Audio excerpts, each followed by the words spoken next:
Praise the lord. యేసుక్రీస్తు నామములో మీ అందరికీ శుభములు. ఈరోజు మనం ధ్యానం చేసుకోబోతున్నటువంటి వాక్య భాగము ఆదికాండము 7వ అధ్యాయం 1వ వచనం.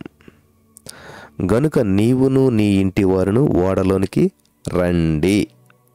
స్తోత్రం దేవా. ఈరోజు యొక్క వాక్య వెలుగులో మమ్మల్ని నడిపించి బలపరిచి విత్తబడిచిన వాక్యం వ్యర్థం కాకుండా ప్రతి హృదయం నాటబడి నూరంతల పంట అనుభవించిన కృప చూపించమని యేసుక్రీస్తు నామములో ప్రార్థించి నమ్మి పొందుకున్నాం తండ్రి, ఆమేన్.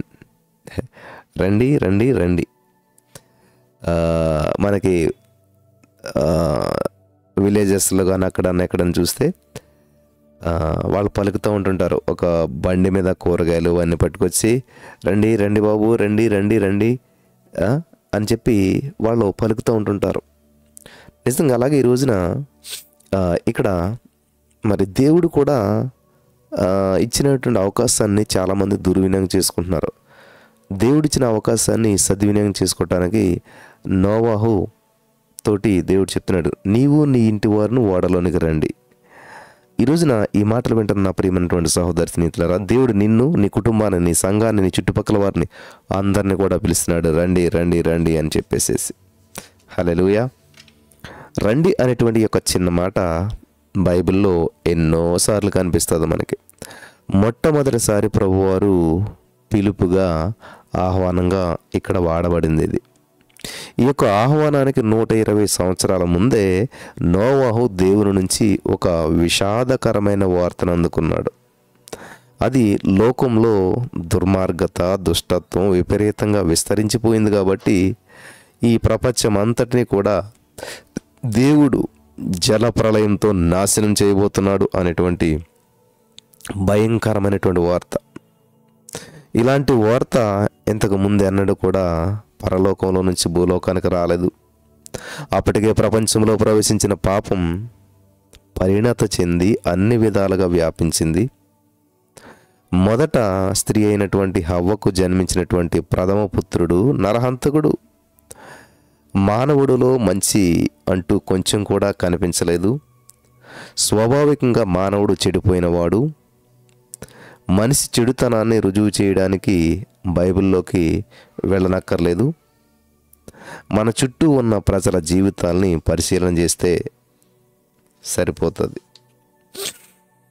ఆ జీవితాలే పాపానికి, దుర్మార్గానికి సరైనటువంటి నిదర్శనాలుగా, రుజువులుగా ప్రస్ఫుటమవుతున్నాయి. ఒక వ్యక్తిని ఒంటరిగా విడిచిపెడితే ఎంత త్వరగా పతనం వైపు పరుగెడుతుంటాడో మనం గమనించవచ్చు. పొరుగు రాజ్యాలతో, రాష్ట్రాలతో అవినాభావ సంబంధాలు తెగిపోయి ఏకాకిగా విడవబడినటువంటి భూలోక రాజ్యాలు ఎన్నో వినాశనానికి గురైపోతూ ఉన్నాయి. వాటి పతనానికి కారణం కేవలం ఆ దేశంలో ఆవృతమైనటువంటి పాపం అన్నమాట. పాపమే ఆ దేశాన్ని పతనం చేస్తుంది, వినాశనం వైపు పరుగెట్టేలా చేస్తుంది అన్నమాట. ఒక రాజ్య వినాశనానికి ఆ రాజ్యంలో ఉన్నటువంటి పాపం ఏ విధంగా హేతు అవుతుందో, ఒక వ్యక్తి పతనానికి ఆ వ్యక్తి పాపమే కారణమవుతుంది అన్నమాట. ఇది గమనించాలి మీరంతా కూడా. అయితే ఈ యొక్క దుర్మార్గత, దుష్టత్వం నోవాహు దినాల్లో విస్తృతంగా వ్యాపించింది. ప్రస్తుత ప్రజల కంటే నోవాహు కాలం నాటి ప్రజలే మితిమీరి పాపం చేశారని చెప్పి చెడిపోయిన వారని చెప్పాలి. అందువల్ల దేవుడు లోకాన్ని జల ప్రళయంతో నాశనం చేయాలని చెప్పి నిర్ణయించుకున్నాడు. అయితే ఆ మహాజల ప్రళయం నుంచి నోవాహును, అతని కుటుంబాన్ని రక్షించాలనే ఉద్దేశంతో తన కోసం ఒక ఓడను నిర్మించుకోమని చెప్పి దేవుడు నోవాహుకు ఆజ్ఞాపించాడు. దేవుని యందు నోవాహుకు పరిపూర్ణమైనటువంటి విశ్వాసం ఉంది. అందువల్ల దేవుని మాటను నమ్మి విధేయుడై నోవాహు ఓడను నిర్మించడానికే సిద్ధమయ్యాడు. హల్లెలూయా. దేవునికి స్తోత్రం కలుగును గాక. ముంచుకొస్తున్నటువంటి ప్రళయాన్ని గురించి ప్రపంచాన్ని ముందుగా హెచ్చరించమని చెప్పి యెహోవా మరి దేవుడు నోవాహుతో చెప్పాడు అన్నమాట. నోవాహు ప్రకటించాడు, కానీ ప్రజలు నోవాహు బోధను లక్ష్య పెట్టలేదు. ప్రపంచం మీదకి ప్రళయం వస్తుంది, నాశనం కాబోతుంది అనటానికి నిదర్శనాలేవి, నిరూపణలేవి అంటూ ప్రశ్నించడం మొదలుపెట్టారు. ఎందుకంటే అప్పటి వరకు వర్షం అంటే తెలీదు, ఆ వర్షం రావటం ఏంటి, జలప్రళయం రావటం ఏంటి, ఇదంతా ఎలా జరుగుతుంది అనేటువంటి ఉద్దేశంతో వాళ్ళంతా చూస్తూ ఉన్నారు.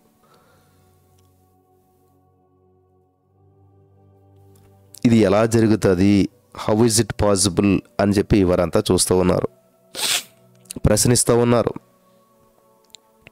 ఈనాడు జనులు, ప్రజలంతా కూడా దేవుని బోధల్ని తృణీకరించి మరి ఎలా ఎగతాళి హేళన చేస్తున్నారో అదే రీతిగా ఆనాటి ప్రజలు కూడా ఆ దైవజనుడి మాటలను విని నవ్వుకున్నారు. నోవహును హేళన చేశారు. దేవుడు నోవహుతో ఓడ నిర్మించమని చెప్పి ఆదేశించినప్పుడే నోవహుకు తెలుసు ప్రజల పరిహాసాలకు ఎగతాళికి గురవుతారని చెప్పేసేసి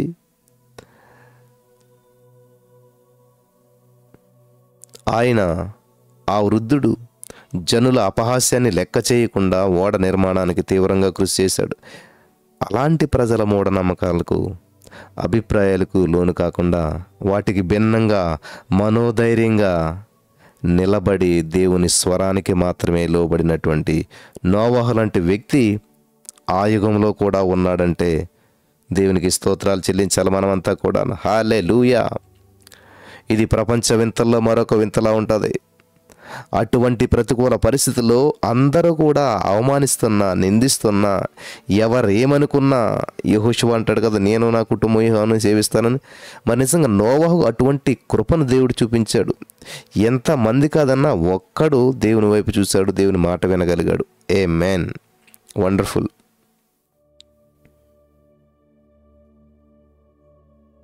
ఇది నిజంగా ప్రపంచ వింతల్లో ఒక వింత అన్నమాట.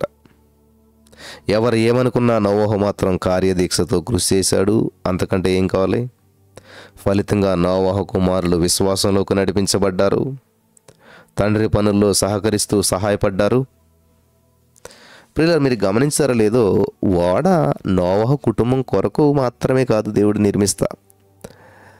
ఓడను నోవహు కుటుంబం వరకు మాత్రమే కాదు దేవుడు నిర్మిస్తా.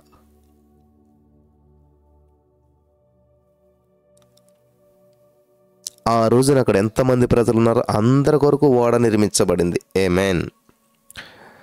గమనించాలి ప్రియులారా, ఆ ఓడ ఆ ప్రజలంతా ఎక్కినా కూడా సరిపోయేంత ఓడను దేవుడు నిర్మించాడు. కానీ అవకాశాన్ని వారు సద్వినియోగం చేసుకోలేదు. దేవుడి యొక్క ఆలోచన చూడండి. లోకాన్ని అంతా రక్షించాడు దేవుడు. క్రైస్తవులు మాత్రమే కాదు, క్రీస్తును నమ్మినటువంటి వారు, లేకపోతే ఇప్పుడు క్రైస్తవులుగా ఉన్నటువంటి వారు కాదు. దేవుడు ఏం చేసినట్టు లోక పాపమును మోసుకొని పోయేది. లోక పాపం అంటే ప్రతి మనిషి పాపాన్ని దేవుడు మోసుకొని పోయాడు, తీసుకుని పోయాడు. అది నమ్మితే సరిపోతుంది. ఓడ బయట ఉన్న ప్రజల కొరకు, నోవహు కుటుంబం వరకు, అక్కడ ఉన్న వారందరి కొరకు నిర్మించబడింది. కానీ ఓడ సిద్ధమే, మనుషులే ప్రవేశించలేకపోయారు.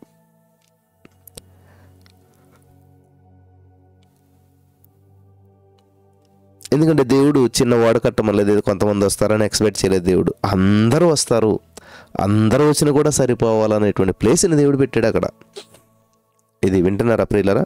ఎంతమంది వచ్చినా కూడా సరిపోయేటువంటి ప్లేస్ని దేవుడు పెట్టాడు. కానీ అక్కడ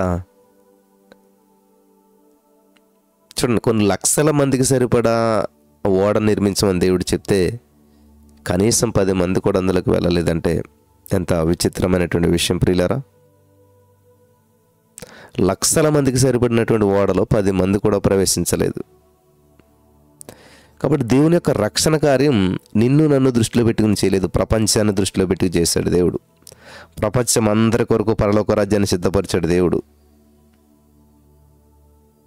స్వీకరించినట్లయితే పని ప్రారంభమైంది. ఓడ నిర్మాణం ముమ్మరంగా కొనసాగుతుంది. ప్రజలంతా కూడా ఆ పనిని చూస్తూ ఉన్నారు. కొందరు నోవహు చేపట్టినటువంటి పనిని నిష్ప్రయోజనము, వేస్ట్ అనుకుంటూ ఉన్నారు. అలాంటి పని కోసం ధనాన్ని, సమయాన్ని వృధా చేస్తున్నాడని చెప్పి ఆ వృద్ధుడిని ఒక పిచ్చోడిలాగా లెక్క పెట్టారు. విచిత్రమైన విషయం ఏంటంటే ఆ ఓడ నిర్మాణానికి పనిచేసిన వడ్రంగి మేస్త్రులు కూడా ఓడ అయితే నిర్మించారు కానీ ఓడలో ప్రవేశించలేదు. నోవా గారు చెప్తూ ఉన్నాడు కానీ వాళ్ళు కూడా గ్రహించలేదు. ఈరోజు చాలామంది దేవుని సంధికి కానుకలు ఇస్తారు. ఈరోజు చాలామంది చర్చెస్కి కానుకలు ఇస్తారు. ఈరోజు చాలామంది దేవుని పని ప్రోత్సహిస్తుంటుంటారు. వింటున్నారా? ఈ యొక్క ఎట్లాంటి వాళ్ళు అంటే వాళ్ళు నోవహు ఓడలో వడ్రంగి మేస్త్రి లాంటి వాళ్ళు అన్నమాట. అంతా బాగానే చేస్తారు కానీ ఓడలోకి రారు. ఈరోజు చాలామంది జీవితాలు ఇలా ఉన్నాయన్నమాట. ప్రార్థన చేయండి అంటారు, చాలామంది కానుకలు కూడా పంపుతూ ఉంటుంటారు. దేవుని సంధికి రావటానికి ఇష్టపడరు, బాప్తిస్తం పొందటానికి ఇష్టపడరు, పబ్లిక్లో దేవుడిని ఒప్పుకోవటానికి ఇష్టపడరు. అదే నోవహు ఓడ నిర్మించిన వడ్రంగి మేస్త్రులు కూడా పని చేశారు. ఓడ కట్టింది వాళ్ళే కానీ ఓడలో ప్రవేశించలేదు. దేవుడు భూలోకాన్ని నాశనం చేయడని చెప్పి కొంతమంది, లోకాన్ని అంతం చేయడానికి అసలు దేవుడంటే కదా అని మరికొంతమంది ఇలా పలు రకాలుగా వ్యాఖ్యానిస్తూ ఉన్నారు. వ్యాపారం విస్తృతంగా జరుగుతున్న రోజులవి. అయితే నోవహు చేసిన హెచ్చరిక అందరినీ కొంతవరకు కలవరపరిచే ఉండొచ్చు. వ్యాపారంతో పాటు ఆట పాటలతో హాయిగొలిపేటువంటి వినోద కేంద్రాలు ప్రజలతో కిక్కిరిసిపోతున్నాయి. విందుల్లో వినోదాల్లో మునిగిపోయి ఊహాలోకంలో విహరించేటువంటి ఆ జనాలకు నోవహు అతని ఓడ పని ఒక హాస్యాన్ని కలిగించేటువంటి సంఘటనగా మిగిలిపోయింది. కాలం కదిలిపోతూ ఉంది. అప్పటికే 100 సంవత్సరాలు దొర్లిపోయాయి. అయినా సరే జలప్రళయం వస్తుందనేటువంటి సూచనలేవి స్పష్టంగా కనిపించడం లేదు. ఒకవేళ ఖగోళ శాస్త్రజ్ఞులే ఆ దినాల్లో ఉంటే వారి విజ్ఞానాన్ని వినియోగించి ఆకాశమండలంలోని మార్పుల కోసం అన్వేషించి ఉండేవారు. భూగర్భ పరిశోధకులు దేవుడు లేడని రుజువు చేయడానికి అక్కడక్కడ కొన్ని త్రవ్వకాలు కూడా ప్రారంభించి నిక్షేపాలను సేకరించి పరీక్షించి ఉండేవారు.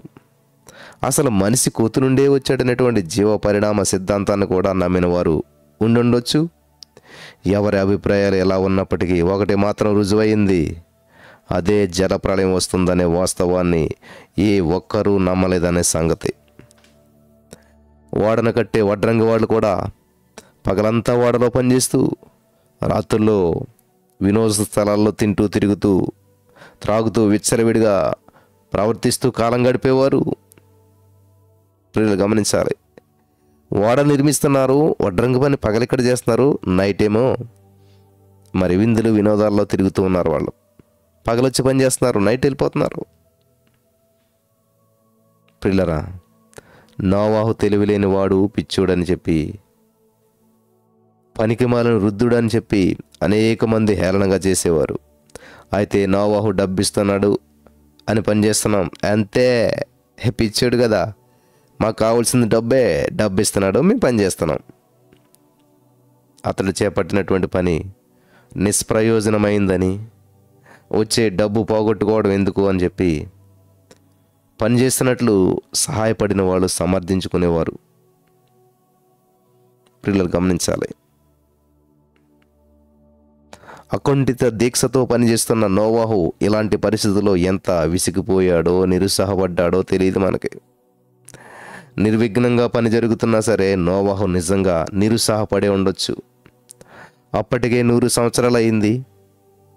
ఓడకు బిగించిన కొన్ని దూలాలు చెక్కలు బహుశా చీకుపట్టి పనికిరానవై ఉండొచ్చు. వాటిని మార్చి మంచి కర్రలతో తిరిగి నిర్మించే అవసరత ఏర్పడి ఉండొచ్చు. అయినప్పటికీ ఇంకా పని చేస్తూనే ఉన్నాడు. జలప్రళయం వస్తుంది, ఓడను నిర్మించమని మాత్రమే దేవుడు చెప్పాడు కానీ ఎప్పుడు వస్తుందో చెప్పలేదు. సమయంతో నిమిత్తం లేదు. ఆ జలప్రళయం ఎప్పుడైనా రానివ్వండి.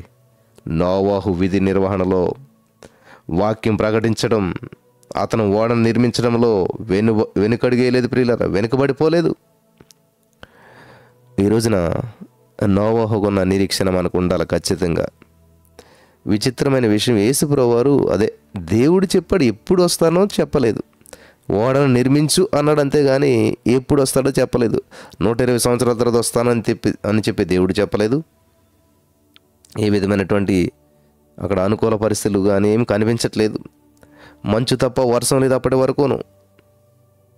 వినాల ప్రియులరా, అన్నిటికీ సరిపోయిన ఓడ 120 సంవత్సరాల క్రితం ఓడను కట్టమని చెప్పి ఆజ్ఞాపించిన దేవుడు ఇప్పుడు ఓడలోనికి ప్రవేశించమని నోవాహును ఆహ్వానిస్తూ ఉన్నాడు. 300 మూరల పొడవు, 50 మూరల వెడల్పు, 30 మూరల ఎత్తు, ఇటువంటి కొలతలతో 3 అంతస్తులుగా కట్టబడినటువంటి ఆ ఓడ అప్పటి దినాల్లో గొప్ప నిర్మాణం అనే చెప్పాలి మనం. అయితే కొంతమంది విమర్శకులు ఆ ఓడ విస్తీర్ణం, అందులో చేర్చవలసిన పశువులు, జంతువులు, పక్షులు మొదలైన వాటికి సరిపోయినంత లేదని వాదనలు లేవదీశారు. కానీ యొక్క వాదనలో పసలేదు. అప్పటి దినాల్లో నోవాహు నిర్మించిన ఓడ అన్నిటికీ సరిపోయిందని చెప్పి నిస్సందేహంగా చెప్పవచ్చు. ఈ వాదన ఇలా ఉంటే, మరికొంతమంది నోవాహు ఇంత పెద్ద ఓడను నిర్మిస్తున్నాడే, ఆ ఓడను నింపటానికి, అందులోనికి పంపించడానికి మనుషులేరి ఎవరు వెళ్తామంటున్నారు, ఎవరు వస్తారంట, అతనికి అతని కుటుంబ సభ్యులకు ఇంత పెద్ద ఓడ ఎందుకు, ఎవడో రాడో, ఆయనే కట్టుకోవచ్చు కదా ఆయన కుటుంబానికి, ఆ కుటుంబానికి మాత్రం ఇంత వాడెందుకు, కేవలం ఆ కుటుంబంతో ఎవడెక్కడో అని ప్రజలంతా చెప్పుకుంటున్నారు, విమర్శిస్తూ ఉన్నారు. అయితే నోవాహు మాత్రం ఇలాంటి విమర్శలు ఏమీ లెక్క చేయలేదు. వాటన్నిటినీ తలుచుకుంటే నోవాహు ఇంతటి భారీ ప్రణాళికను చేపట్టేవాడు కాదు. ప్రజలు నోవాహును ఎగతాళి చేశారు, హేళన చేశారు, పిచ్చోడు అన్నారు. ఒకవేళ ఆ రోజుల్లో ఏదైనా పిచ్చాసుపత్రి ఉంటే ప్రజలు నోవాహును తప్పకుండా అందులో చేర్పించేసి బంధించి ఉండేవారు. ఎన్ని అవరోధాలు ఎదురైనప్పటికీ కూడా నోవాహు తన పని మాత్రం ఆపివేయలేదు. దేవుడు ఏ పని అయితే అప్పగించాడో దాన్ని పూర్తి చేయడంలో విజయం సాధించాడు నోవాహు గారు. ఇన్నేండ్లు దొర్లిపోయినా కానీ ఇంకా జలప్రళయం వచ్చే ఆచూకీ ఎక్కడా కూడా కనిపించట్లేదు. అంచేత ప్రజలు మరింతగా నిరాశావాదులైపోయారు. వారి వాదనలే సత్యం అనుకున్నారు. ఏది అపాయం, ఎక్కడ జలప్రళయం, మేఘాలేవి, వెలుతురు యథావిధిగా ప్రసరిస్తుంది, సూర్యుడు ఎప్పటిలాగానే ప్రజ్వలిస్తున్నాడే, ఇవన్నీ ఈ రకంగా ఉంటుంటే లోకం అంతమవుతుందనేటువంటి సంగతి చాలా వింతగా ఉంది. ప్రజలు కూడా సిరి సంపదలతో, ఆరోగ్యంతో తింటూ తిరుగుతూ, పెళ్లి చేసుకుంటూ, పెళ్లిగిస్తూ అంతా బాగుందంటూ భయం విడిచి మరి జీవిస్తూ ఉన్నటువంటి రోజులవి. దేవుని ఉగ్రత విషయమై నిర్భయంగా జీవించడం అవివేకం, అపాయం. పిల్లలు గమనించాలి, చాలా విలువైన విషయాలను ఈరోజున దేవుడు మనకు తెలియజేస్తున్నాడు. దేవుని యొక్క ఉగ్రత గురించి పట్టించుకోకుండా నిర్భయంగా జీవించడం అనేటువంటిది అవివేకం, అపాయం అవుతుంది. ఓడ నిర్మాణం పూర్తయింది అంటే 120 సంవత్సరాలు గడిచిపోయాయి. దేవుడు నిర్ణయించిన సమయం, లోకానికి ప్రభువు ఇచ్చినటువంటి గడువు దాటిపోయింది. వచ్చే జల ప్రళయానికి ముందుగా వసంతకాలం వచ్చింది. పశువులు కొండ పక్కన పచ్చిక మేస్తూ ఉన్నాయి. ప్రజలు నారు పోస్తూ, నాటుతూ, పొలం పనులో తలమునకలవుతూ ఉన్నారు. కానీ నోవాహుకు చీమ కుట్టినంతగా కూడా లేదు. ఇదేమిటి, అందరూ పొలాల్లో పైర్లు వేస్తుంటే ఈ పిచ్చోడు ఏమి పట్టినట్టుగా ఉంటున్నాడు అంటూ నోవాహుని హేళన చేశారు. దేవుడు నోవాహును ఓడలోనికి రమ్మని పిలిచాడు. నోవాహు బయలుదేరాడు. దేవుడు పిలుపునందుకుని నోవాహు బయలుదేరాడు. అడవిలోని సింహాలు గుహ నుండి పరిగెత్తు ఉన్నాయి ఓడవైపుకి. ఎలుగుబంట్లు కొండ చర్యలు వదిలిపెట్టి నడిచి వెళ్తూ ఉన్నాయి. పక్షులు రెక్కలు విప్పి ఎగురుతూ ఓడలోకి వస్తూ ఉన్నాయి. ఆఖరుగా నేల ప్రాకే చిన్న చిన్న పురుగులు అతి ప్రయాసలు కోర్చి ఓడ తీరాన్ని చేరుతూ ఉన్నాయి. నోవాహు, అతని కుటుంబం, పక్షులు, జంతువులు అన్నీ 7 రోజుల ముందుగానే ఓడలో ప్రవేశించాయి.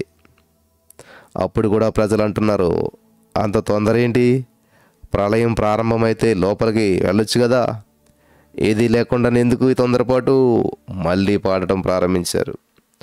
నోవాహు లోపల ప్రవేశించిన తరువాత దేవుడే ఓడ తలుపును మూసేశాడు. ప్రభు మూసిన తలుపుని ఎవ్వడు కూడా తెరవలేడు. దేవుడు తలుపులు మూసి తన ప్రజలను లోపల భద్రపరచగలిగాడు. అదే తలుపులు వేసి అపహాసికులను ఎగతాళి చేసే వారిని వెలుపల ఉంచగలుగుతాడు. ప్రియులు గమనించాలి, ఎవరిని లోపల ఉంచాలో ఎవరిని వెలుపల ఉంచాలో ఛాన్స్ నీదే. ఇక్కడ దేవుడిచ్చిన అవకాశాన్ని వినియోగించుకున్నవాడు లోపల ఉంటాడు, అవకాశాన్ని వ్యతిరేకించినవాడు బయట ఉంటాడు. దేవుడు పిలుపు విన్నవాడు లోపల సురక్షితంగా ఉంటాడు, వినని వాడు బయట ఆందోళనగా జీవిస్తాడు. వింటున్నారా? ఇది దేవుని తలుపు మూయుట తెరచుట ఆయన ఇష్టం. సమయం దేవుంది, తరుణాలు ఇవ్వడం మూసివేయడం దేవుని ఇష్టం. మరి జల ప్రళయ ప్రవాహాలు, జల ప్రళయం ప్రారంభమైంది. ప్రవాహ జలాలు ప్రపంచం మీదకు వచ్చాయి. మహాగాధ జలముల ఊటలన్నింటినీ దేవుడు ఒక్కసారే విప్పివేశాడు. సముద్రాలు హద్దులు దాటి ఉద్రేకంతో పరిగెడుతున్నాయి. ఆకాశ తూములు విప్పబడ్డాయి. ఎక్కడ చూసినా నీళ్లమయం. ఎగతాళి చేసిన ప్రజలు, దేవుడెక్కడున్నాడన్న జనులు హృదయాలు కన్నీళ్ళమయం. ఇంకేముందు, లోకమంతా ఉగ్రతతో మునిగిపోయింది. ప్రజలు చచ్చిపోతున్నారు. ఇంకా కొంతమంది నోవాహు ఓడ దగ్గరకు వచ్చి అరుస్తున్నారు, తలుపు తెరవమని చెప్పి, లోపలికి వస్తామని. కానీ సమయం దాటిపోయింది. ప్రియమైనటువంటి సహోదరి స్నేహితులారా, నోవాహు దినాల్లో జరిగినట్టుగా మనిషి కుమారుని దినాల్లో జరగబోతుంది. 120 సంవత్సరాల దేవుడు లోకానికి సమయం ఇచ్చాడు. నోవాహు ఓడలోనికి వెళ్ళిన తర్వాత కూడా 7 దినాల సమయం ఇచ్చాడు. కానీ శాస్త్రజ్ఞులు, వేదాంతులు, జ్ఞానులు అంతా అంచనాలు వేస్తూ ఆఖరుగా జలప్రళయంలో అంతమైపోయారు. ప్రియమైనటువంటి సహోదరి స్నేహితులారా, ఈ మాటలు వింటున్న నీ గతి ఏంటి? ఈ మాటలు వింటున్నట్టు నీ యొక్క గతి, నీ యొక్క గమ్యం ఏంటి? అందుకని ఒక భక్తుడు ఒక పాట పాడాడు, రక్షణనే వాడ తలుపు తెరువబడింది, నాటికంటే నేడు మరి చేరువలో ఉంది. రక్షణ అనే ఓడ తలుపు తెరవబడి ఉన్నది. ఇదే అనుకూల సమయం. ఓడలో చేరవా అంటే రక్షించబడ్డావా? లేకపోతే ఇంకా రక్షించబడకుండా బయటనే అంచనాలు వేస్తూ అంతం కోసం ఎదురు చూస్తూ ఉన్నావా? తల్లిదండ్రులారా, రక్షించేటువంటి ఓడలో ముందుగా మీరు చేరండి. ఈ ఓడ యేసుక్రీస్తు ప్రభువే. నోవాహు ముందుగా ఓడలో చేరాడు, తరువాత తన పిల్లలు చేరారు. నీవు రక్షించబడకుండా నీ కుమారులు కుమార్తెలు రక్షించబడాలని ఎలా అనుకుంటున్నావు? దేవుని ఉగ్రత సమీపిస్తుంది. ఈ లోకం అగ్ని గంధకములతో దహించబడనన్నది. నీకు ఆశ్రయం ఏంటి? నీవు దాగుకొని చోటేది? అవిశ్వాసంతో మూర్ఖత్వంలోనే ఇంకా ఉన్నారా? ప్రభువు నీ యొక్క తప్పుడు అభిప్రాయాన్ని తీసివేయునుగాక. మనం ఓడ కోసం 120 సంవత్సరాలు వేచి ఉండనక్కర్లేదు. ఆ ఓడ మునుపు నీ హృదయాల దగ్గరకు తీసుకొని రాబడింది. మనం చేయవలసిందల్లా ఒక్కటే, యేసుక్రీస్తు ప్రభువులోనికి ప్రవేశించి మనల్ని మనం భద్రపరచుకోవడమే. దేవుడిచ్చేటువంటి ఈ యొక్క మంచి ఆహ్వానాన్ని స్వీకరిస్తావా? క్రీస్తు అనే ఓడలోనికి వస్తావా? రక్షణ లేకుంటే దైవ ఉగ్రతే నీ అంతమవుతుంది. ప్రభు మీ హృదయాల్ని తెరచి దేవుని ఉగ్రత నుంచి తప్పించాలని నేను ప్రార్థిస్తూ ఉన్నాను. ఇంకా యేసుప్రభుని స్వీకరించలేనట్లయితే, యేసుప్రభుని అంగీకరించలేనట్లయితే, ఓడ కోసం పనిచేసినటువంటి వడ్రంగ మేస్త్రీలు కూడా ఓడలో ప్రవేశించలేకపోయారు. 120 సంవత్సరాలు ఓడ కడుతున్నటువంటి నోవాహును చూసినటువంటి ప్రజలు ఏ ఒక్కరు కూడా మారు మనసు పొందలేకపోయారు. ఈరోజున అనేక సంవత్సరాలుగా వాక్యం వింటున్నావా? అనేక సంవత్సరాలుగా చూస్తూ ఉన్నా? అనేక అద్భుతమైన సాక్ష్యాలు వింటూ ఉన్నావా? అనేక మంది జీవితాల్లో జరుగుతున్న కార్యాలు వింటూ చూస్తూ గడిపేస్తూ ఉన్నావా? అయితే పరిశుద్ధాత్మ దేవుడు నీకు ఇంతవరకు అవకాశం ఇచ్చాడు. ఈరోజే రక్షణ సమయం, ఇదే అనుకూల సమయం, ఇదే రక్షణ దినం. ఇంతవరకు యేసుప్రభువును నువ్వు నమ్మనట్లయితే, బాప్తిసం పొందనట్లయితే, మరి యేసుప్రభువును స్వీకరించి నమ్మి బాప్తిసం పొందటానికి నీ జీవితాన్ని సరిచేసుకొని సిద్ధపడటానికి పరిశుద్ధాత్మ దేవుడు సాయం చేసి నడిపించి బలపరచును గాక. ఆమేన్.